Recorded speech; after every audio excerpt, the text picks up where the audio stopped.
Bidaxuyaniya Tirkiye ku deriyên sînorên bi Ewropayê re bo penaberan vekirine bi 10,000 koçber berê xwe dan ser sînorê Tirkiye û Yunanistanê.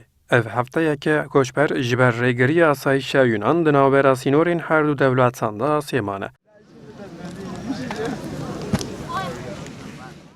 Ji ber şerd û mercên xerabên hewayê û kêmasiya xarin û vexarinê halê koçberan xerabtir dibe. Li ser vê komeleya mafên mirovana Tirkiye bi şandeyeke serdana koçberên li ser sînoran kir û bi raporteke ragihand her 5 deqeyan carekê asayişa Yunan bi gazê êrişî koçberan dike, piranê jin û zarok gelekî birîndar û nexweş hene.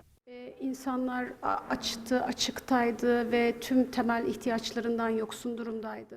Mirovên li ser sînor ji pêdiviyên xwe yên rojane mehrumin, birçîne, tîne û li ser erd û zeviyan radizên. Gelek nexweşî li nav wan belav bûne. Pêwîst e berpirsên fermî birînên wan derman bikin, pêdiviyan wan peyda bikin. Tirkiye koçber şandin li ser sînor. Li sînor ew tenê hiştin. Bi otobêsan koçber dişînin û li cihên bêkes û cudatên belav kirin. Nûsatên hiştin.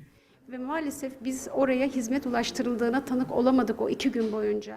Li gorî komeleyê ku li ser sînoran lêkolîn kirine ne bawerin ku ji zêdeyî 130,000 kes derbasî Yunanistanê bûne. Berpirsên komeleyê amajekirin ji bo vekirina dêriyan ji hêla Ewropayê ve tu xeberek nehatiye tevî vê şandina koçberan berev sînoran ve sûcek mezine û ne ahlakî. Şöyle bir tabloyla karşılaştık.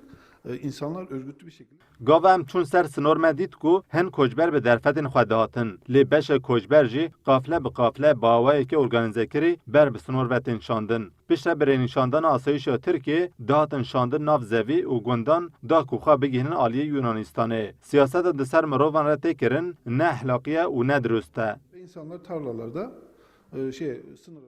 Li gel komeleyê geleksazî û dezgehên sivîl bang li her aliyan dikin da ku bilez û bez alîkarî li penaberan bên kirin û deriyên sînor li koçberan neyên girtin.